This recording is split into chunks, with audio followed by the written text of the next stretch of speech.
Assalamualaikum warahmatullahi wabarakatuh. Perkenalkan, saya Rudi Iskandar Ikhlas, pengampu dosen mata kuliah Pendidikan Kewarganegaraan di Universitas Muhammadiyah Kendari. Dalam kesempatan ini saya akan mengutarakan tema tentang demokrasi pada pertemuan kali ini. Ya, baik. Mengawali hal itu, kita akan mencoba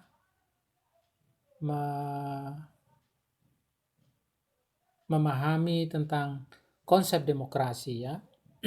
Nah, jadi demokrasi dapat didefinisikan sebagai sebuah bentuk kekuasaan ya, kedaulatan rakyat ya, kedaulatan kratos. Rakyat adalah demos yang diadopsi dari bahasa Yunani. Nah, pengertian umum dari demokrasi adalah sebuah bentuk pemerintahan rakyat dengan kekuasaan tertinggi yang dipegang oleh rakyat dan dilaksanakan secara langsung oleh rakyat atau wakilnya melalui mekanisme pemilihan yang berlangsung secara bebas. Ya. Abraham Lincoln, ya, salah satu presiden Amerika Serikat terdahulu, pernah mendeskripsikan demokrasi sebagai suatu pemerintahan dari, oleh, dan untuk rakyat. Jadi, ditilik dari konsepnya, ya, jadi kalau dilihat dari konsepnya, demokrasi berarti kekuasaan yang menyiratkan arti politik dan pemerintahan, gitu. Kemudian, dalam perkembangan zaman modern yang semakin meluas, demokrasi tidak mungkin lagi direalisasikan dengan wujud partisipasi langsung, ya, dan terdapat diskriminasi dalam kegiatan politik. Tidak semua warga negara dapat berpartisipasi langsung dalam perwakilan, tetapi hanya mereka yang mempunyai kekuatan untuk membangun pengaruh dan menguasai suara politik yang terpilih menjadi wakil. Sementara masyarakat yang lain merasa puas jika kepentingannya terwakili. Jadi mereka tidak mempunyai kemampuan dan kesempatan yang sama untuk mengefektifkan hak-hak sebagai warga negara.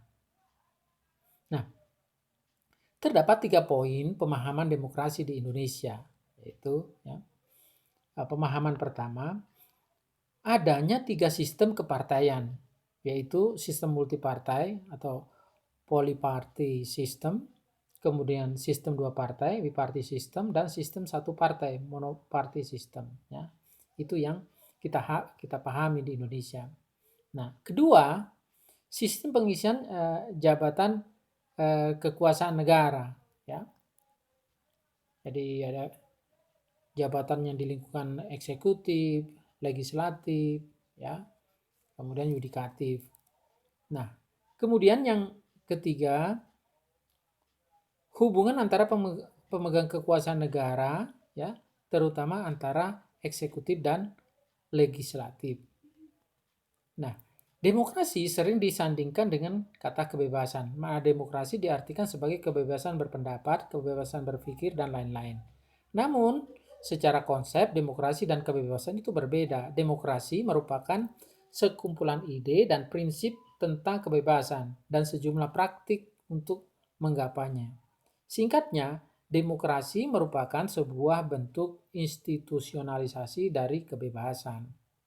Nah, untuk melihat pemerintahan bisa dianggap demokrasi atau tidak dapat dilihat dari sejauh mana pemerintahan itu mengayomi prinsip konstitusi, hak-hak asasi manusia, dan persamaan warga negara di mata hukum. Ya. Oke, baik. Nah, kemudian kita akan memperdalam mengenai pengertian demokrasi atau terminologi demokrasi menurut pendapat beberapa ahli. Ya. Salah satunya diantaranya adalah satu Joseph A. Smither ya. Ya, menurut Smither itu demokrasi adalah suatu perencanaan institusional untuk mencapai keputusan politik di mana setiap individu memperoleh kekuasaan untuk memutuskan cara berjuang kompetitif suara rakyat, ya. Nah, kemudian menurut Noto Nagoro, ya, demokrasi dipahami sebagai bagian dari apa yang tercantum dalam pembukaan Undang-Undang Dasar 1945, yaitu kerakyatan yang dipimpin oleh hikmat, kebijaksanaan dalam permusyawaratan, perwakilan yang berketuhanan, yang Maha Esa, yang berkemanusiaan adil dan beradab, yang mempersatukan Indonesia, dan yang berkeadilan sosial bagi seluruh rakyat Indonesia.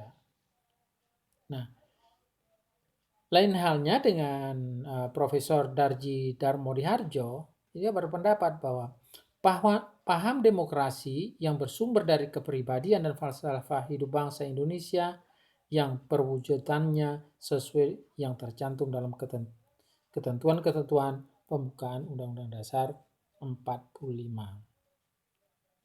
Nah, berdasarkan beberapa pendapat para ahli tentang demokrasi tersebut, kesimpulan tentang hakikat demokrasi adalah sebuah proses bernegara yang bertumpu pada peran rakyat sebagai pemegang tertinggi kekuasaan dan kedaulatan.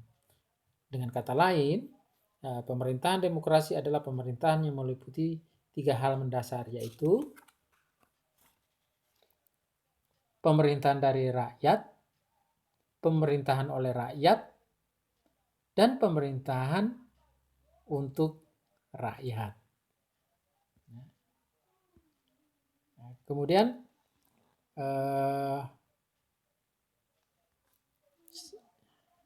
dari hal tersebut, ya, kita akan memahami tentang prinsip pemerintahan demokrasi, ya, yaitu pemerintahan dari rakyat, pemerintahan oleh rakyat, pemerintahan untuk rakyat. Itulah prinsip pemerintahan demokrasi. Apa yang dimaksud dengan pemerintahan dari rakyat? Nah, pemerintahan dari rakyat ini mengandung pengertian bahwa suatu pemerintahan yang sah adalah pemerintahan yang mendapat pengakuan dan dukungan dari rakyat mayoritas melalui demokrasi dengan mekanisme pemilihan umum. Pengakuan dari rakyat sangat penting untuk kepemerintahan karena pemerintah akan mendapat dukungan dan melancarkan program pemerintah. Jika dukungan dan pengakuan dari rakyat didapatkan oleh pemerintah, dengan legitimasi politik itu, pemerintah dapat dengan mudah menjalankan roda birokrasi dan program-program amanat dari rakyat. Sementara pemerintahan oleh rakyat, ya, mengandung pengertian bahwa suatu pemerintahan menjalankan kekuasaan atas nama rakyat bukan atas dorongan pribadi. Juga dapat diartikan bahwa dalam menjalankan kekuasaannya, pemerintah berada dalam pengawasan rakyat. Pengawasan dilakukan secara langsung ataupun melalui perwakilan di dalam parlemen kenegaraan. Nah, dengan adanya pengawasan, sifat otoriter dari petinggi negara dapat dihindari. Nah, berikutnya pemerintahan untuk rakyat. Pemerintahan untuk rakyat mengandung pengertian bahwa kekuasaan yang diamanatkan oleh rakyat kepada pemerintah harus dijalankan untuk kepentingan rakyat. Kepentingan rakyat umum harus menjadi landasan kebijakan untuk mencapai pemerintahan yang demokratis. Ya, jadi sebagai negara demokratis, mekanisme pemilihan pemerintah dengan pemilihan umum, saluran demokrasi formal lewat DPR dan melalui parpol. Juga tersedianya fasilitas-fasilitas umum atau ruang publik sebagai sarana interaksi sosial. Sarana publik ini digunakan oleh semua warga negara tanpa terkecuali untuk menyalurkan pendapatnya secara bebas dan aman di bawah perlindungan undang-undang yang berlaku. Gitu. Nah, kemudian kita berbicara demokrasi Indonesia, ya.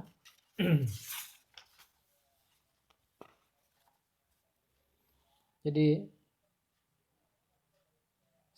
demokrasi Indonesia, sejarah demokrasi Indonesia mengalami beberapa perubahan sesuai perkembangan masa, ya. Nah, ini masa periode 1945 sampai dengan 1959. Nah, pada periode demokrasi Indonesia pada periode ini dikenal dengan sebutan demokrasi parlementer. Nah, sistem ini mulai resmi berlaku sebulan setelah kemerdekaan diproklamasikan. Sistem demokrasi parlementer dianggap kurang cocok untuk negara Indonesia karena lemahnya budaya demokrasi untuk mempraktikkan secara langsung demokrasi model barat ini. Ya, telah memberi peluang besar bagi partai-partai politik untuk memanfaatkan dan mendominasi kehidupan politik. Jadi, tidak adanya budaya demokrasi yang sesuai dengan sistem demokrasi parlementer ini akhirnya melahirkan bagian-bagian politik berdasarkan afiliasi kesukuan dan agama. Akibatnya, pemerintahan jarang dapat bertahan lama karena pada masa ini pemerintahan berbasis pada koalisi politik. Koalisi-koalisi yang sempat dibangun dengan proses yang tidaklah sebentar, ya, dengan mudahnya hancur dan mengakibatkan ketidakstabilan politik nasional yang mengancam integrasi nasional yang sedang dibangun.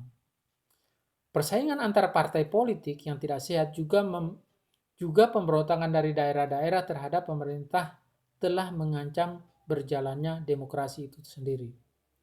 Presiden kala itu, Soekarno, didorong untuk mengeluarkan dekret presiden pada 5 Juli tahun 1959 yang menegaskan berlakunya kembali Undang-Undang Dasar 1945 dikarenakan faktor-faktor yang mengancam runtuhnya demokrasi yang sudah dijelaskan di atas, ya. Ditambah dengan gagalnya Majelis Konstituante, ya, untuk mencapai konsensus mengenai dasar negara untuk Undang-Undang Dasar baru.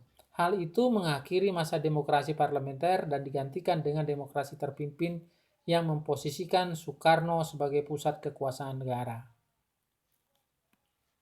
Selanjutnya, pada periode 1959 dan periode sampai dengan 1965. Nah, periode ini dikenal dengan periode demokrasi terpimpin. Ciri-ciri dari demokrasi terpimpin adalah dominasi politik presiden dan berkembangnya pengaruh paham komunisme serta peranan tentara, dalam hal ini ABRI, ya, Angkatan Bersenjata Republik Indonesia, dalam perpolitikan nasional. Hal yang mendasari terjadinya demokrasi ini adalah ketika lahirnya dekret presiden 5 Juli 1959 sebagai usaha untuk mencari jalan keluar dari kebuntuan yang terjadi saat pembentukan undang-undang yang baru dengan cara memperkuat kepemimpinan personal. Ya. Sebenarnya Undang-Undang Dasar 1945 menetapkan presiden dan memberi kesempatan untuk menjabat selama 5 tahun.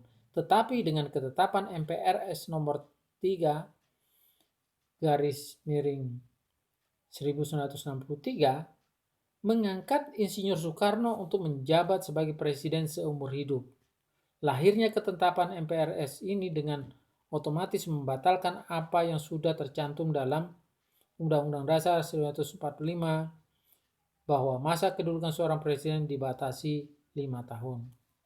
Kepemimpinan seorang presiden yang bisa dibilang tanpa batas ini adalah bukti dari tindakan menyimpang dari ketentuan dasar negara, yaitu Undang-Undang Dasar 1945. Misalnya,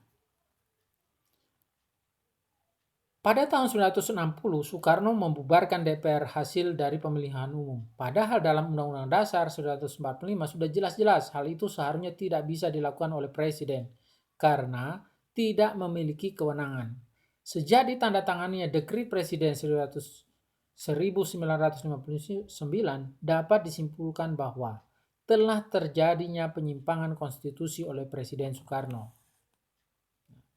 Demokrasi terpimpin ingin menempatkan Soekarno sebagai kepala keluarga dalam keluarga besar yang dinamakan Indonesia dan semua keputusan serta kepemimpinan terpusat padanya.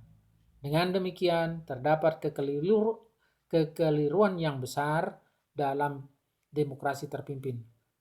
Hakikat demokrasi telah diingkari dengan keabsolutan dan terpusatnya sistem kepemimpinan di tangan presiden, dan pada saat yang sama hilangnya kontrol sosial dan keseimbangan dari legislatif terhadap eksekutif.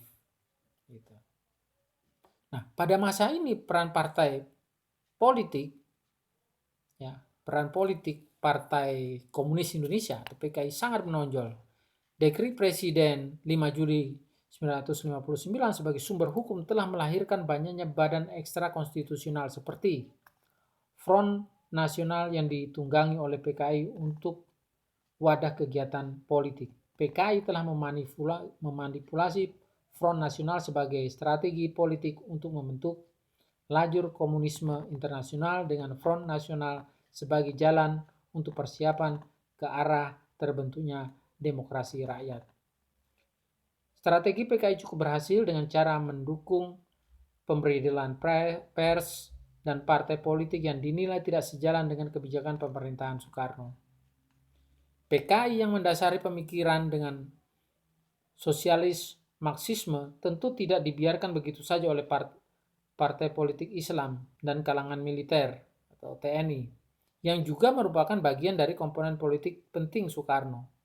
Sistem demokrasi terpimpin ini pada akhirnya mengakibatkan pertempuran berdarah antara PKI dan TNI yang dikenal dengan Gerakan 30 September 1965 atau G30S PKI.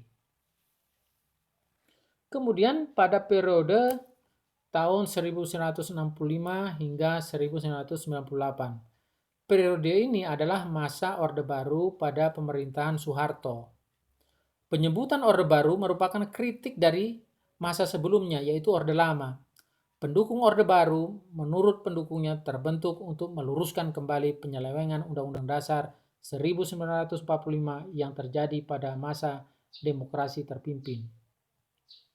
Nah, seiring pergantian pemimpin, sistem demokrasi terpimpin pada masa Soekarno telah diganti oleh elit Orde Baru dengan demokrasi Pancasila. Kebijakan pada masa sebelumnya terkait dengan masa jabatan presiden yang seumur hidup telah dibatasi dan disesuaikan dengan Undang-Undang Dasar 1945, yakni presiden kembali menjabat selama 5 tahun dan dipilih melalui pemilu. Terdapat 3 garis besar yang ditawarkan oleh demokrasi Pancasila. Pertama, menegakkan kembali asas-asas negara hukum dalam demokrasi bidang politik. Kedua, demokrasi pada bidang ekonomi adalah kehidupan yang layak bagi semua warga negara. Ketiga, demokrasi pada bidang hukum yang pada hakikatnya tidak memihak dan bebas, serta pengakuan dan perlindungan hak asasi manusia. Sayangnya, demokrasi Pancasila yang dikampanyekan Orde Baru hanyalah sebatas retorika. Bukannya pengajaran berdasarkan Pancasila yang murni dan konsekuen, dalam praktiknya penguasa Orde Baru bertindak terlalu jauh dari apa yang digembar-gemborkan dan melenceng dari prinsip-prinsip demokrasi. Hal itu dapat dilihat dari peranan militer yang dominan atau ABRI. Selain hal tersebut, pada masa Orde Baru terjadi birokratisasi dan sentralisasi pengambilan keputusan politik serta pengebirian peran dan fungsi dari partai politik. Pemerintah pada masa Orde Baru selalu dan terlalu campur tangan dalam berbagai urusan partai politik. Dan publik dianggap terlalu campur tangan dalam berbagai urusan partai politik dan publik, dan dianggap sebagai politik masa mengambang. Terjadinya monolitisasi ideologi, ideologi negara, dan inkorporasi lembaga non pemerintah menambah daftar penyelewengan dasar-dasar dari prinsip demokrasi. Nah, kemudian periode pasca Orde Baru. Periode ini sering disebut dengan era reformasi. Dalam periode ini masyarakat membuat gerakan reformasi untuk menuntut tegaknya demokrasi dan hak asasi manusia. Tuntutan ini berakhir dengan lengsernya Soeharto dari kursi kepresiden pada bulan Mei 1998. setelah menguasai negara Indonesia lebih dari 30 tahun dengan prinsip demokrasi Pancasilanya. Penyelewengan panjang atas demokrasi Pancasila oleh penguasa Orde Baru menimbulkan dampak antisipasi sebagai masyarakat terhadap dasar negara. Setelah jatuhnya masa Orde Baru, dengan demokrasi Pancasilanya, tokoh-tokoh reformasi enggan untuk menambah embel-embel terhadap demokrasi. Berkaca dari sejarah panjang penyalahgunaan kekuasaan atas nama demokrasi, tokoh-tokoh reformasi lebih memilih demokrasi tanpa embel-embel karena mutlak untuk kepentingan rakyat. Pancasila yang sebelumnya yang telah dicoreng sebagai dasar negara yang penuh dengan keterbukaan dan pemberdayaan HAM telah membuat tokoh-tokoh reformasi memutuskan untuk menegakkan hak asasi manusia dengan sungguh-sungguh dan membangun masyarakat madani.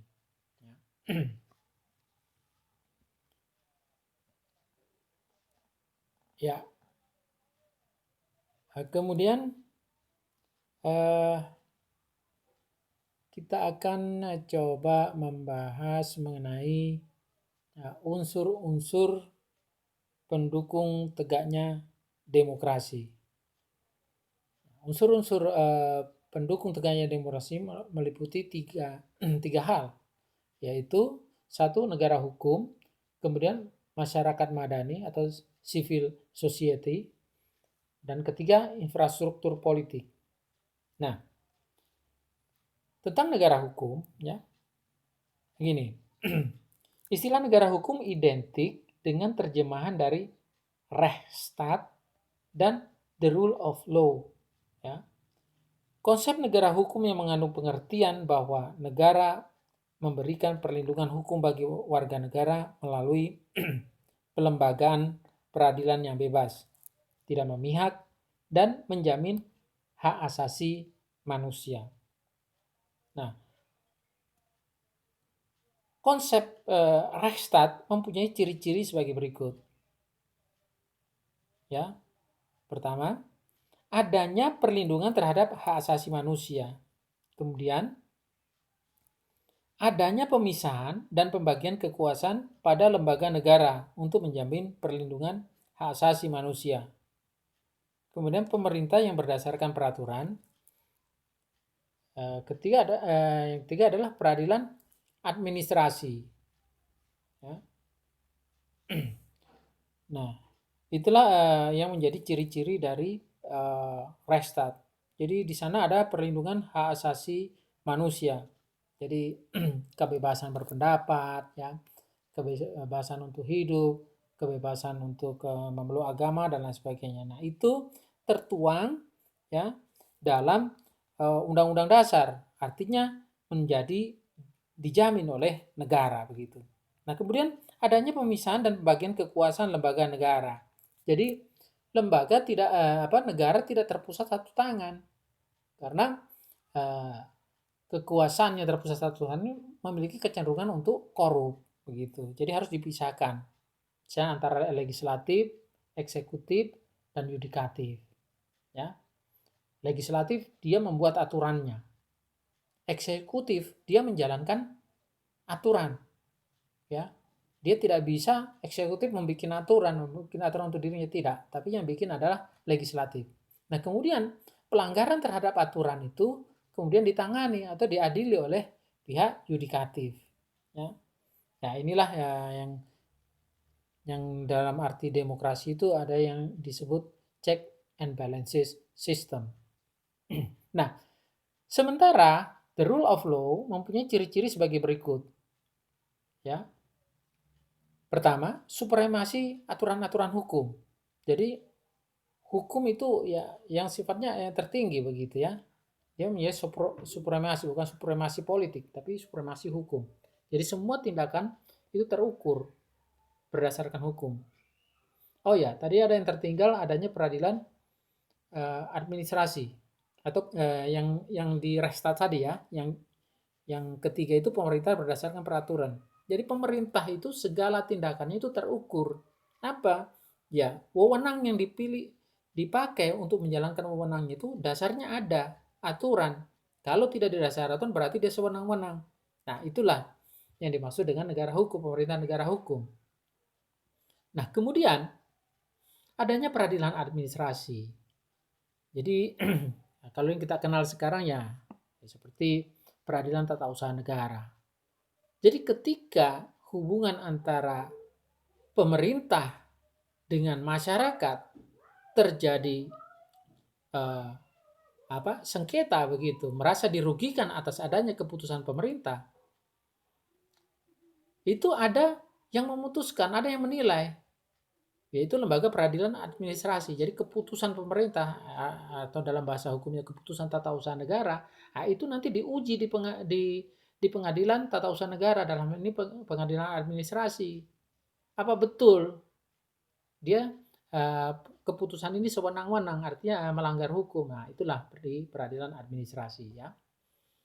Nah, kemudian saya lanjutkan terkait dengan ciri-ciri the rule of law ya. Kurang lebih sama lah dengan Restat gitu ya. Cuma dia lebih simple, aja 3 di sini. Yang pertama, supremasi aturan-aturan hukum. Kemudian kesamaan kedudukan di depan hukum. Nah, kemudian selanjutnya jaminan perlindungan hak asasi manusia. Nah, istilah Restat dan the rule of law diterjemahkan menjadi negara hukum ya, seperti apa yang disampaikan oleh Profesor Mahfud MD ya.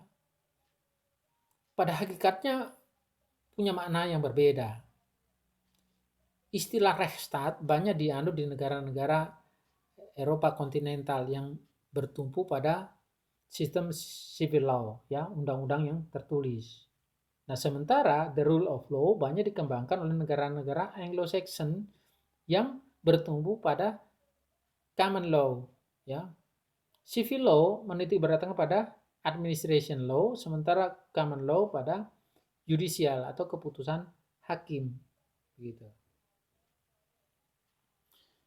Selanjutnya tentang masyarakat madani atau civil society. Masyarakat madani atau civil society dicirikan dengan masyarakat yang terbuka, masyarakat yang bebas dari pengaruh kekuasaan dan tekanan negara, masyarakat yang kritis dan berpartisipasi aktif, serta masyarakat yang egaliter.